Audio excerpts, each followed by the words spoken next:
കൃഷ്ണ ഹരേ ഹരേ ഹരേ രാമ രാമ രാമ ഹരേ ഹരേ ഹരേ കൃഷ്ണ കൃഷ്ണ കൃഷ്ണ ഹരേ ഹരേ ഹരേ രാമ രാമ ഹരേ ഹരേ ഹരേ കൃഷ്ണ കൃഷ്ണ ഹരേ ഹരേ രാമ രാമ ഹരേ ഹരേ കൃഷ്ണ കൃഷ്ണ ഹരേ ഹരേ രാമ രാമ ഹരേ ഹരേ കൃഷ്ണ കൃഷ്ണ ഹരേ രാമ ഹരേ ഹരേ കൃഷ്ണ കൃഷ്ണ ഹരേ ഹരേ രാമ ഹരേ കൃഷ്ണ ഹരേ ഹരേ രാമ ഹരേ ഹരേ ഹരേ കൃഷ്ണ കൃഷ്ണ ഹരേ കൃഷ്ണ. ഹരേ കൃഷ്ണ. എല്ലാവർക്കും ഹരേ കൃഷ്ണ മാതാജി. ഹരേ കൃഷ്ണ മാതാജി.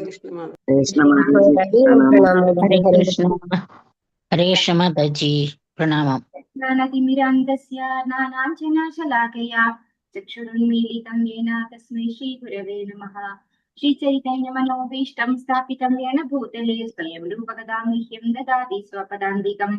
വന്ദേഹം ശ്രീഗുരോ ശ്രീയുതപദകമലം ശ്രീഗുരുൻ വൈഷ്ണവാംശ ശ്രീരൂപം സാത്വജാതം സഗണരഘുനാഥാന്വിതം തം സജീവം സാദ്വൈതം സാവധൂതം പരിജനസഹിതം കൃഷ്ണചൈതന്യദേവം ശ്രീരാധാകൃഷ്ണപാദാൻ സഹഗണ ലളിതാ ശ്രീ വിശാഖാന്വിതാംശ.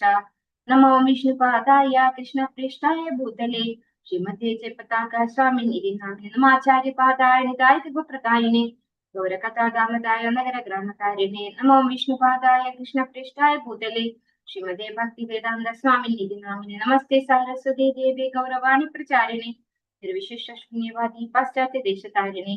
വാഞ്ചാകൽപതരുഭ്യശ്ച കൃപാ സിന്ധുഭ്യഃ ച പതിതാനാം പാവനേഭ്യോ വൈഷ്ണവേഭ്യോ നമോ നമഃ. ഹേ കൃഷ്ണ കരുണാ സിന്ധോ ദീനബന്ധോ ജഗത്പതി ഗോപേശ ഗോപികാ കാന്ത രാധാ കാന്ത നമോസ്തുതേ. തപ്ത കാഞ്ചന ഗൗരാംഗീ രാധേ വൃന്ദാവനേശ്വരി ക്ഷപാനുസുതേ ദേവി പ്രണമാമി ഹരിപ്രിയേ. ജയ ശ്രീകൃഷ്ണ ചൈതന്യ പ്രഭു നിത്യാനന്ദ ശ്രീ അദ്വൈത ഗദാധര ശ്രീവാസാദി ഗൗര ഭക്തവൃന്ദ. ഹരേ കൃഷ്ണ കൃഷ്ണ കൃഷ്ണ ഹരേ ഹരേ ഹരേ രാമ രാമ രാമ ഹരേ ഹരേ. ഹരേ കൃഷ്ണ. ശിഷ്ടാത ഗോവിന്ദ് കോൺവെന്റിന്റെ ഷോർട്ട് ഭാഗവതം ക്ലാസ്സിലേക്ക് എല്ലാ ഭക്തന്മാർക്കും സ്വാഗതം. ഹരേ കൃഷ്ണ മാതാജി. ഹരേ കൃഷ്ണ. ഓം നമോ ഭഗവതേ വാസുദേവായ. ഓം നമോ ഭഗവതേ വാസുദേവായ. നമോ ഭഗവതേ വാസുദേവായ. നിഗമകൽപതരോർഗളിതം ഫലം കാലമൃതദ്രവ സംയുതം നിപത ഭാഗവതം രസമാലയം മുഹുരഹോ രസികാ ഭുവി ഭാവുകാഃ. നാരായണം നമസ്കൃത്യ നരം ചൈവ നരോത്തമം ദേവീം സരസ്വതീം വ്യാസം തതോ ജയമുദിരയേത്. നഷ്ടപ്രായേഷു ഭദ്രേഷു നിത്യം ഭാഗവത സേവയാ ഭഗവതി ഉത്തമ ശ്ലോകേ ഭക്തിർഭവതി നൈഷ്ഠികീം. കൃഷ്ണായ വാസുദേവായ ദേവകീ നന്ദനായ ച നന്ദഗോപകുമാരായ ഗോവിന്ദായ നമോ നമഃ. ഹരേ കൃഷ്ണ. മദേകബന്ധോ മത്സംഗിൻ മദ്ഗുരോ മന്മഹാദന മന്നിഷ്ഠാരക മദ്ഭാഗ്യ മതാനന്ദ നമോസ്തുതേ. ഗ്രന്ഥ ശ്രീമദ് ഭാഗവതം की जय. श्रील प्रभुपाद की जय. ശ്രീമദ് ഭാഗവതം സ്കന്ധം 1 അധ്യായം 10. ശ്രീകൃഷ്ണ ഭഗവാന്റെ ദ്വാരകയിലേക്കുള്ള പ്രയാണം. ശ്ലോകം 6. ഓം നമോ ഭഗവതേ വാസുദേവായ. നാഥയോ വ്യാധയ ക്ലേശാ ദൈവഭൂതാത്മഹേതവഃ. അജാതശത്രാവഭവൻ ജന്തൂനാം രാജ്ഞി കർഹിചിത്. എല്ലാവർക്കും ചൊല്ലാം. ഓം നമോ ഭഗവതേ വാസുദേവായ. ഓം നമോ ഭഗവതേ വാസുദേവായ. നാഥയോ വ്യാധയ ക്ലേശാ ദൈവഭൂതാത്മഹേതവഃ.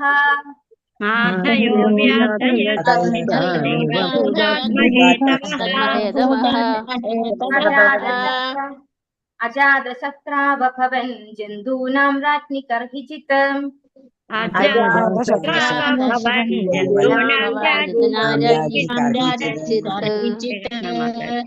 ഹരേ കൃഷ്ണ. ഒരിക്കലും ആധയഃ ആശങ്കകൾ, വ്യാധയഃ വ്യാധികൾ, ക്ലേശാഹ അത്യുഷ്ണവും അതിശൈത്യവും, ഹേതുവായുള്ള ബുദ്ധിമുട്ട്, ദൈവഭൂത ആത്മ ശരീരം നിമിത്തവും പ്രകൃത്യാതീതമായ ശക്തിയാലും മറ്റ് ജീവാത്മാക്കൾ നിമിത്തവും ഉള്ളതെല്ലാം ഹേതവഃ ഹേതുവാകയാൽ അജാത ശത്രുരഹിതനായവന് അഭവൻ സംഭവിച്ചു. ജന്തുന ജീവാത്മാക്കളുടെ രാജ്ഞി രാജാവിനെ കർഹിച്ച് ഏതു സമയത്തും വർത്തനം ഭാവാർത്ഥം ഈ ഭക്തി വേദാന്ത സ്വാമിശ്രീല പ്രഭുപാദ് की जय. രാജാവിന് ശത്രുക്കൾ ആരും ഇല്ലാത്തതിനാൽ ജീവാത്മാക്കൾക്ക് ഒരു കാലത്തും മാനസിക യാതനകളാലോ രോഗങ്ങളാലോ അഥവാ അത്യുഷ്ണത്താലോ അതിശൈത്യത്താലോ ബുദ്ധിമുട്ട് അനുഭവപ്പെട്ടിരുന്നില്ല. അപ്പോ നമ്മൾ കണ്ടുകൊണ്ടിരിക്കുന്നത് എന്താണ്? യുധിഷ്ഠിര മഹാരാജാവ് രാജ്യം ഭരിക്കുന്ന കാലത്ത് അവിടെ ഉണ്ടായിരുന്ന ഐശ്വര്യങ്ങളെ കുറിച്ചാണ് സുത ഗോസ്വാമി ശൗനകാദി മഹർഷിമാർക്ക് പറഞ്ഞു കൊടുക്കുന്നത് അല്ലെ. ഇപ്പൊ നേരത്തെ നമ്മൾ കണ്ടു, ഭൂമി ഇഷ്ടം പോലെ ഭക്ഷ്യ സാധനങ്ങള്, പച്ചക്കറികളും ധാന്യങ്ങളും ഒക്കെ ഇഷ്ടം പോലെ കൊടുത്തു. പിന്നെ അതുപോലെ പരുത്തി, രത്നങ്ങൾ ഒക്കെ കൊടുത്തു. പശുക്കള് ഇഷ്ടം പോലെ പാലും പാലുൽപ്പന്നങ്ങളും കൊടുത്തു. പിന്നെ സമുദ്രങ്ങള്, സാഗരങ്ങള്, അതുപോലെ നദികള്, അതുപോലെ എല്ലാം പർവ്വതങ്ങള് എല്ലാം വേണ്ടത്ര വിഭവങ്ങൾ അവർക്ക് കൊടുത്തു അല്ലെ. ധാതുക്കളും ഖനികളും ഒക്കെ കൊടുത്തു. അപ്പൊ ഇഷ്ടംപോലെ എല്ലാ സമ്പത്തുകളും അവർക്ക് ഉണ്ടായിരുന്നു. പിന്നെ എന്താ ഇവിടെ പറയുന്നത്? എന്താ?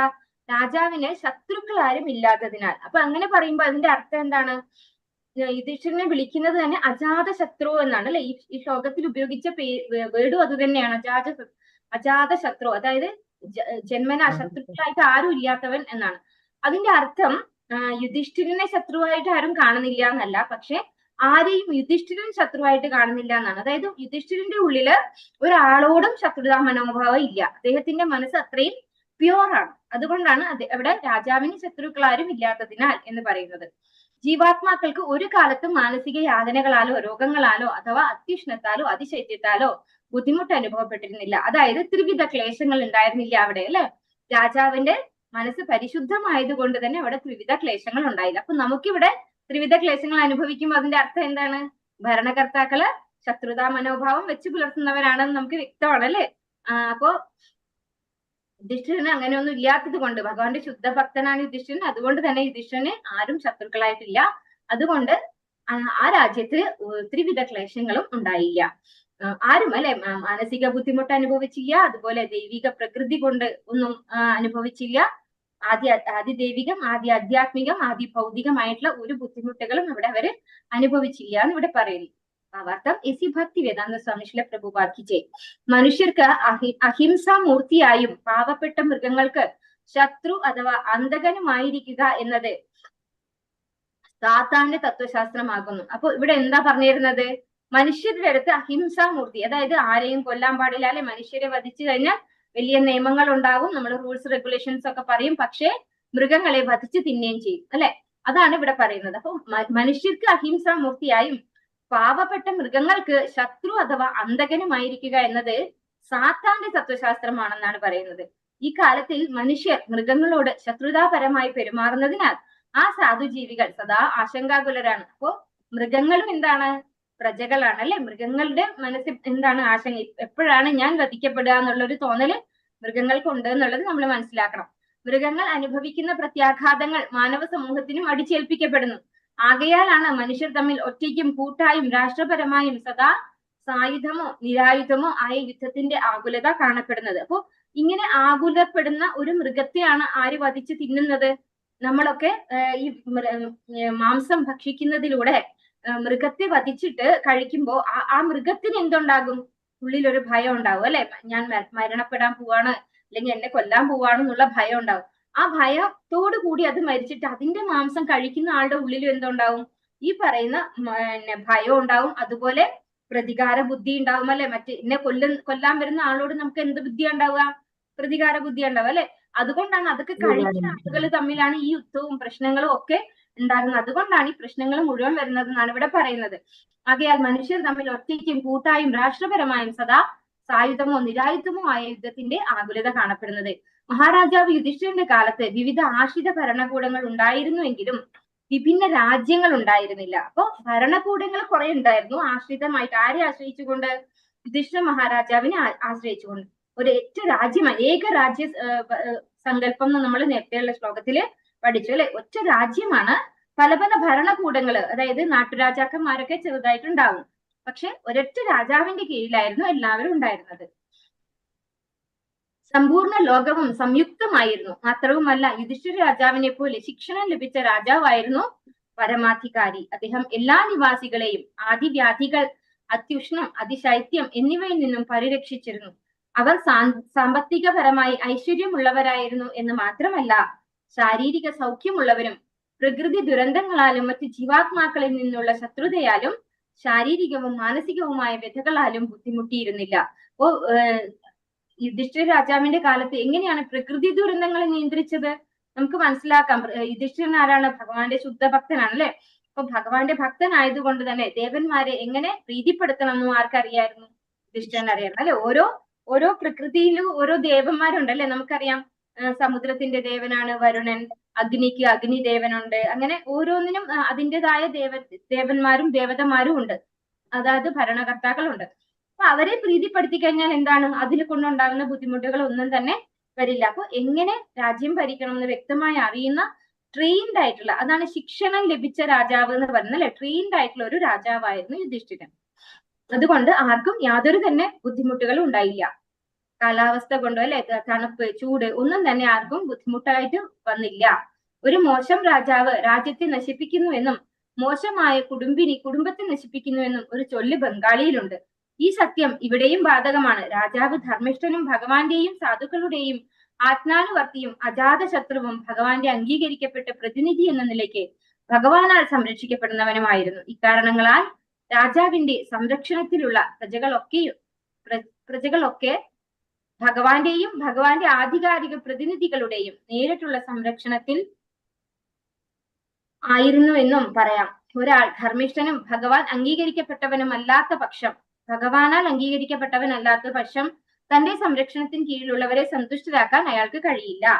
അതായത് യുധിഷ്ഠിര രാജാവ് ശുദ്ധഭക്തനായതുകൊണ്ടും ആരോടും ശത്രുതാ മനോഭാവം ഇല്ലാത്തത് കൊണ്ടും അതുപോലെ ഭഗവാന്റെ പ്രതിനിധികളുടെയും ആജ്ഞാനുവർത്തി ആയതുകൊണ്ടും അങ്ങനെയുള്ള എല്ലാ ക്വാളിറ്റി അദ്ദേഹത്തിന് ഉള്ളത് കൊണ്ട് ആ യുധിഷ്ഠിര മഹാരാജാവ് ആരെയാണ് ആശ്രയിക്കുന്നത് സംരക്ഷണത്തിനായിട്ട്? ഭഗവാനെയാണ് അല്ലെ.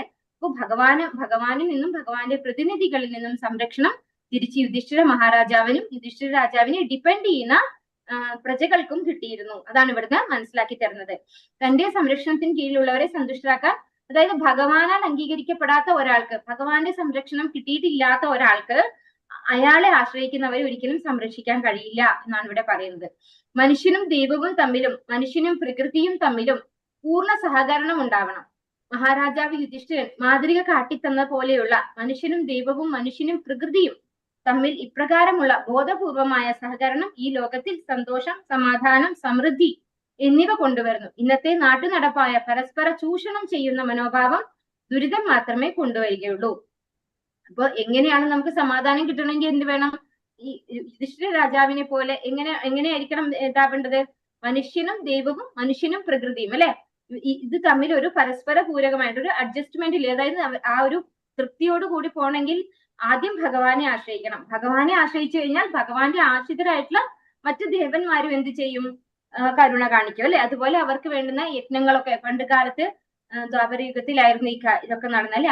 ആ സമയത്ത് അത്യാവശ്യം യജ്ഞങ്ങളൊക്കെ നടക്കുന്നുണ്ടായിരുന്നു. അപ്പൊ അങ്ങനെയുള്ള യജ്ഞങ്ങളൊക്കെ ചെയ്തിട്ടുള്ള ആളാണ് ആര്? യുധിഷ്ഠിര മഹാരാജാവ്. അപ്പൊ ദേവന്മാരും പ്രീതിയാവും അല്ലെ, പ്രീതരാവും. അപ്പൊ എല്ലാ ബുദ്ധിമുട്ടുകളിൽ നിന്നും അവർക്ക് രക്ഷപ്പെടാൻ പറ്റും. അപ്പൊ ഈ കാര്യങ്ങളൊക്കെ വ്യക്തമായിട്ട് ഭഗവാന്റെ ഭക്തനായതുകൊണ്ട് യുധിഷ്ഠിരന് അറിയാമായിരുന്നു. ഓം നമോ ഭഗവതേ വാസുദേവായ ഉഷിത്വാ ഹാസ്തിനപുരേ മാസാൻ കതിപയാൻ ഹരിഃ സുഹൃദാം ച വിശോകായ സുസുശ്ച പ്രിയകാമ്യയാ. എല്ലാവർക്കും ചൊല്ലാം. ഓം നമോ ഭഗവതേ വാസുദേവായ ഓം നമോ ഭഗവതേ വാസുദേവായ ഉഷിത്വാ ഹാസ്തിനപുരേ മാസാൻ കതിപയാൻ ഹരിഃ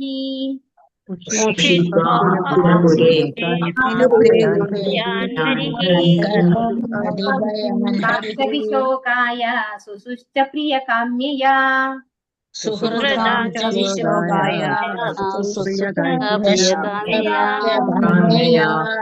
ഹരേ കൃഷ്ണ. ഉഷിത്വാ ഹസ്തിനപുര നഗരത്തിൽ മാസങ്ങൾ കതിപയാൻ അല്പം ഹരിഹി ശ്രീകൃഷ്ണ ഭഗവാൻ സുഹൃദാം ബന്ധുക്കൾ വിശോകായ അവരെ സാന്ത്വനപ്പെടുത്താനായി സ്വസുഹു സഹോദരി പ്രിയകാമ്യ പ്രീതിപ്പെടുത്താനായി വിവർത്തനം ഭാവാർത്ഥം എസി ഭക്തി വേദാന്ത സംശ്ല പ്രഭുപാക്കിച്ചേ ശ്രീഹരി ശ്രീകൃഷ്ണ ഭഗവാൻ അദ്ദേഹത്തിന്റെ ബന്ധുക്കളെ സാന്ത്വനിപ്പിക്കുവാനും സുസഹോദരിയെ സുഭദ്ര സന്തോഷിപ്പിക്കുവാനുമായി അല്പമാസങ്ങൾ കൂടി ഹസ്തിനപുരിയിൽ താമസിച്ചു. അപ്പോ അവിടുന്ന് മടങ്ങി വന്നതിന് ശേഷം, അതായത് ഭീഷ്മ പിതാമഹന്റെ വിയോഗത്തിന് ശേഷം മടങ്ങി വന്ന ശേഷം കുറച്ച് മാസങ്ങൾ കൂടി ഭഗവാൻ അവിടെ താമസിച്ചു. ആരെ സന്തോഷിപ്പിക്കാനാണെന്ന് പറയുന്നു? ബന്ധുക്കളെ സാന്ത്വനപ്പെടുത്തുവാനും സ്വന്തം സഹോദരിയായിട്ടുള്ള സുഭദ്രയെ സന്തോഷിപ്പിക്കുവാനും.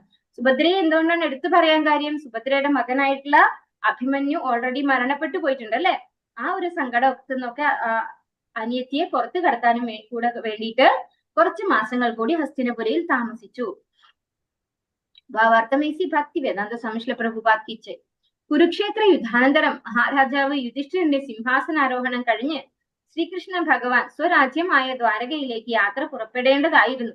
എന്നാൽ യുധിഷ്ഠിര മഹാരാജാവിന്റെ അഭ്യർത്ഥനയെ മാനിച്ചും ഭീഷ്മദേവനോടുള്ള സവിശേഷ കാരുണ്യം പ്രകടിപ്പിക്കാനുമായി ഭഗവാൻ പാണ്ഡവരുടെ രാജധാനിയായ ഹസ്തിനപുരിയിൽ തങ്ങി.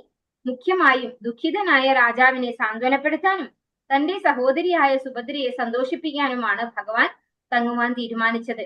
വിവാഹിതനായി അധിക നാളാകാത്ത തന്റെ ഏകപുത്രനായ അഭിമന്യുവിനെ നഷ്ടപ്പെടുകയാൽ സുഭദ്രയെ പ്രത്യേകം സാന്ത്വനപ്പെടുത്തേണ്ടതുണ്ടായിരുന്നു. അഭിമന്യു തന്റെ പത്നിയും മഹാരാജാവ് പരീക്ഷത്തിന്റെ മാതാവുമായ ഉത്തരയെ വിട്ടുപോയി. ഏതു നിലയിലും തന്റെ ഭക്തരെ സംതൃപ്തിപ്പെടുത്തുന്നതിൽ ഭഗവാൻ സദാ സന്തുഷ്ടനാണ്. ഭഗവാന്റെ ഭക്തർക്ക് മാത്രമേ അദ്ദേഹത്തിന്റെ ബന്ധുക്കളുടെ ഭാഗം അവതരിപ്പിക്കാൻ കഴിയുകയുള്ളൂ. ഭഗവാൻ പൂർണ്ണ നിരപേക്ഷനാണ്. അപ്പോ ഇവിടെ പറഞ്ഞു തരുന്നത് എന്താണ്? സുഭദ്രയുടെ മകൻ വിവാഹിതനായിട്ട് അധികം നാള് ഉണ്ടായിരുന്നില്ല കൂടെ അല്ലെ. അത്രയും ചെറിയ പ്രായത്തിലാണ് അഭിമന്യു മരണപ്പെട്ടത്. അങ്ങനെയുള്ള അഭിമന്യുവിന്റെ മരണത്തിൽ ദുഃഖിതയായിട്ടുള്ള സഹോദരി സുഭദ്രയെയും അതുപോലെ പരീക്ഷിത് മഹാരാജാവിന്റെ അമ്മയായിട്ടുള്ള ഉത്തര അല്ലെ, അഭിമന്യുവിന്റെ ഭാര്യയായിട്ടുള്ള ഉത്തരയെയും സന്തോഷിപ്പിക്കേണ്ടത് ഭഗവാൻ ഒരു ചുമതലയായിട്ട്. കാരണം എന്തുകൊണ്ടാണ്? ഭഗവാന്റെ ഭക്തന്മാർക്ക് എന്ത് ദുഃഖം വന്നാലും അവരുടെ കൂടെ ഉണ്ടാവും ഭഗവാൻ അല്ലെ.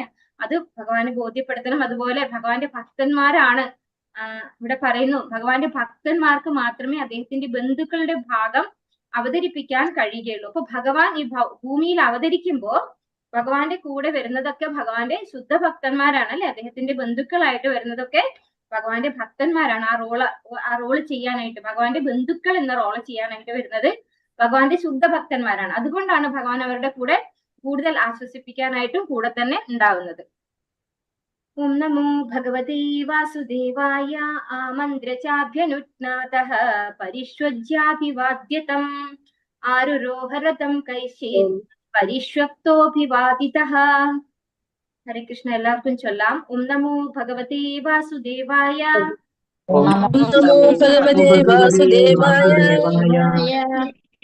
ആമന്ത്രചാഭ്യനുജ്ഞാതഃ പരിഷ്വജ്യാഭിവാദ്യതം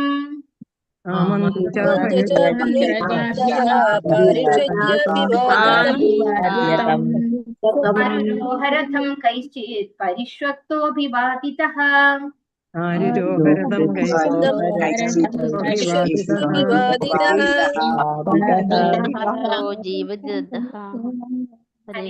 ആ മന്ത്രി അനുമതി നേടിക്കൊണ്ട് അഭ്യനുജ്ഞാത അനുവദിക്കപ്പെടുകയാൽ പരിഷ്വജ്യ ആശ്ലേഷിക്കുന്നു, അഭിവാദ്യ പാദങ്ങളിൽ വണങ്ങി.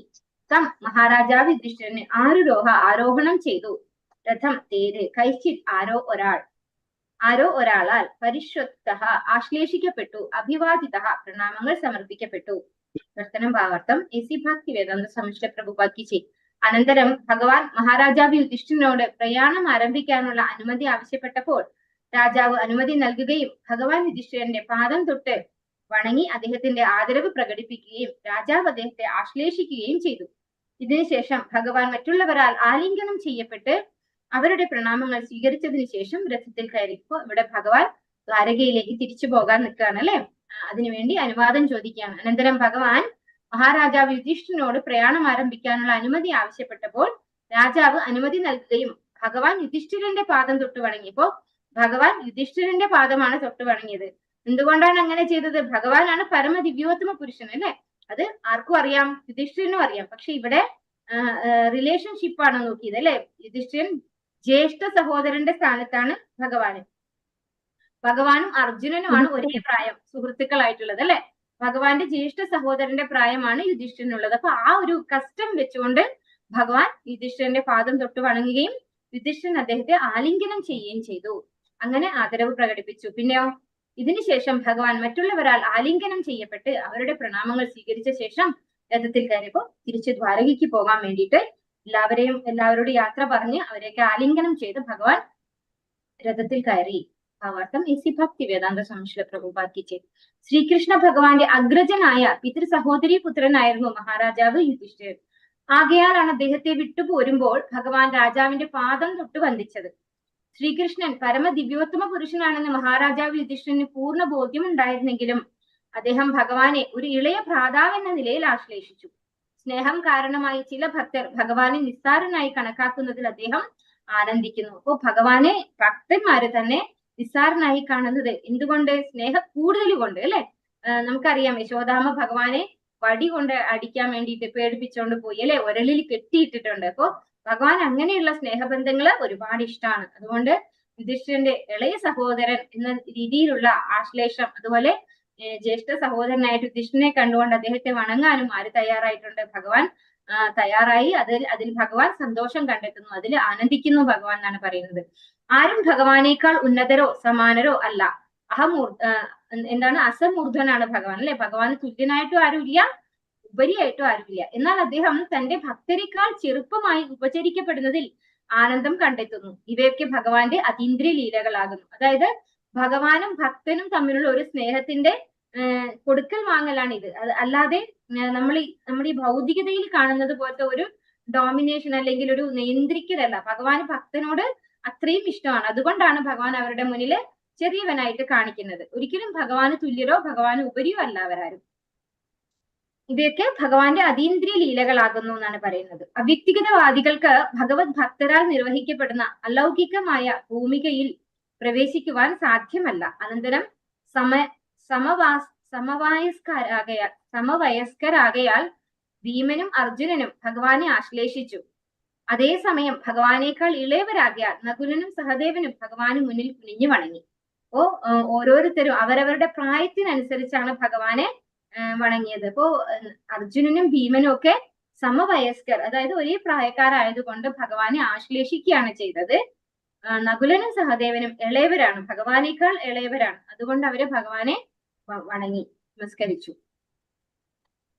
അപ്പൊ ആ കാലത്ത് ഭഗവാൻ ഭഗവത്ഗീതയിൽ പറഞ്ഞിട്ടുണ്ടല്ലേ, യദ്യതാചരതി ശ്രേഷ്ഠഃ തത്തദേവേതരോചനഃ പ്രമാണം കുരുതേ ലോകസ്തദനുവർത്തതേ. ഭഗവാൻ അത് അങ്ങനെയുള്ള കാര്യങ്ങളൊക്കെ ആചരിച്ച് കാണിച്ചു തന്നിരുന്നു. ഓം നമോ ഭഗവതി വാസുദേവായ.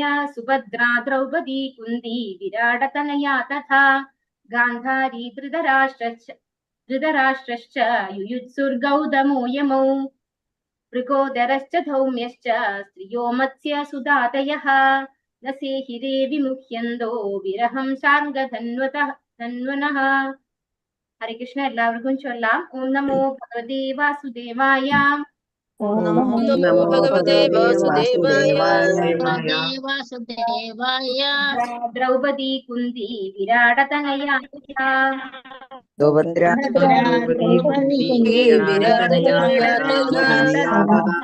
ഗാന്ധാരി ധൃതരാഷ്ട്രശ്ച യുയുത്സുർഗൗതമോ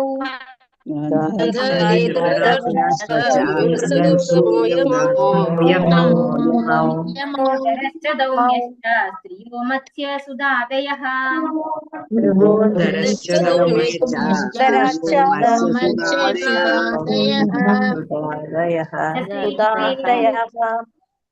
നസേഹിരേ വിമുഹ്യന്തോ ശാർഗധന്വനഃ.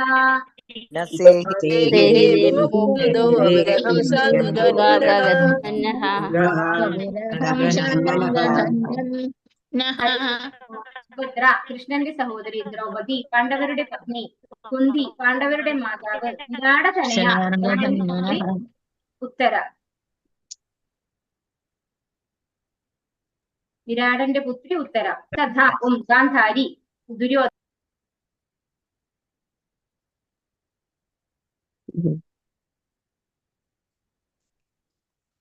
കൃഷ്ണ മാതാജി ധൃതരാഷ്ട്ര ദുര്യോധനന്റെ പിതാവ് യുയുത്സുഹു വൈശ്യപത്നിയിൽ ധൃതരാഷ്ട്രക്ക് ജനിച്ച പുത്രൻ. ഗൗതമഃ കൃപാചാര്യൻ. യമൗ ഇരട്ട സഹോദരന്മാരായ നകുലനും സഹദേവനും. മൃഗോദരഃ ഭീമൻ ധൗമ്യഃ ധൗമ്യൻ സ്ത്രീയഃ കൊട്ടാരത്തിലെ മറ്റ് സ്ത്രീജനങ്ങൾ. മത്സ്യ സുതാതയഃ മുക്കുവപുത്രി സത്യവതി ഭീഷ്മരുടെ രണ്ടാനമ്മ. കഴിഞ്ഞില്ല സേഹിരേ സഹിക്കുക. വിമുഹ്യന്തഃ ഏറെക്കുറെ മോഹാലസ്യപ്പെട്ടു. വിരഹം വേർപാട്. ശാർഗധന്വനഃ ശാർഗധനുസ് കയ്യിലേന്തിയ ശ്രീകൃഷ്ണൻ. ഭാവാർത്ഥം ഇസി ഭക്തി വേദാന്ത സംശയ പ്രഭുപാദ്.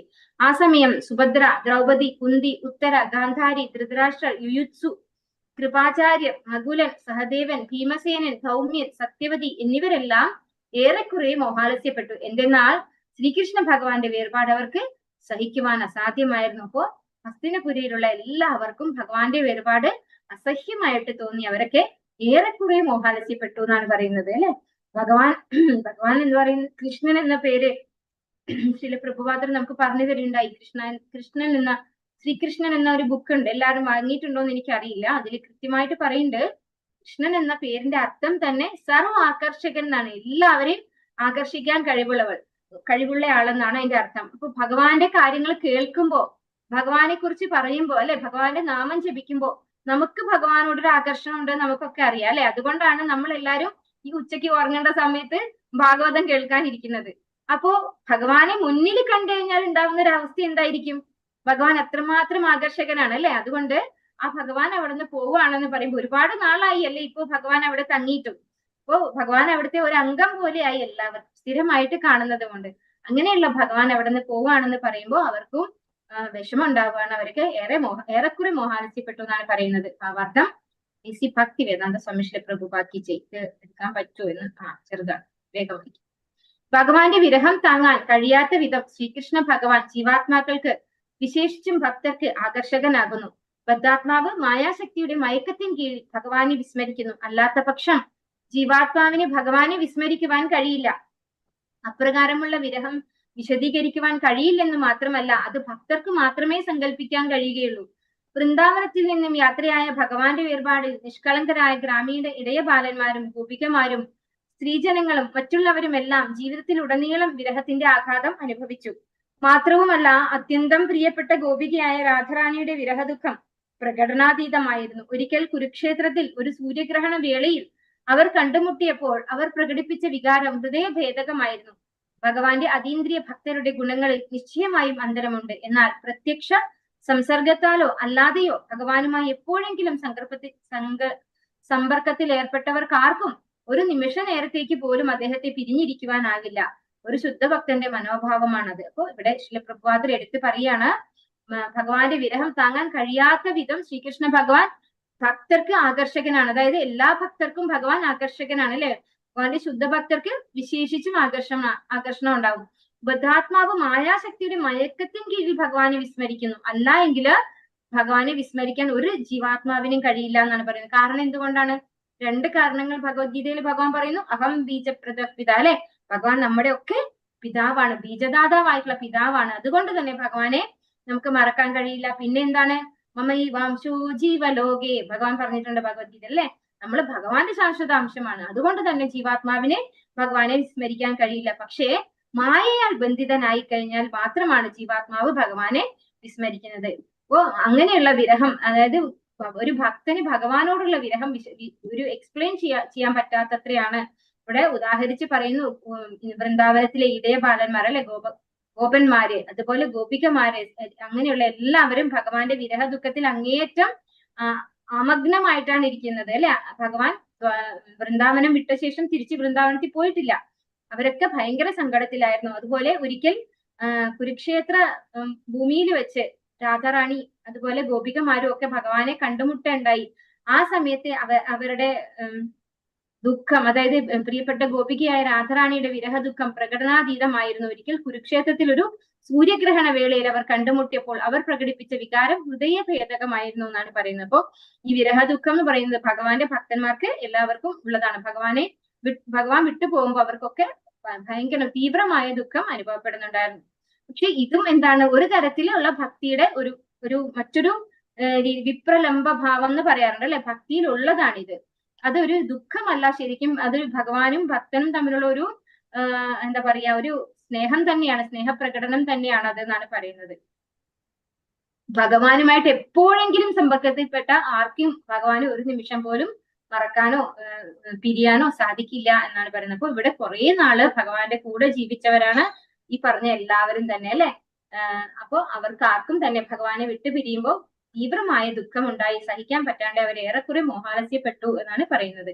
ഹരേ കൃഷ്ണ. വാഞ്ചാകൽപതരൂപശ്ച കൃപാ സിന്ധുഭ്യേവച പതിതാനാം പാവനേഭ്യോ വൈഷ്ണവേഭ്യോ നമോ നമഃ. അനന്തകോടി വൈഷ്ണവ ശില പ്രഭുപാദ് की जय, गुरु महाराज की जय, निताय गौर प्रेमानंदे, हरि हरि बोल. हरे कृष्णा. सर्वम श्री कृष्णार्पणमस्तु. हरे कृष्ण.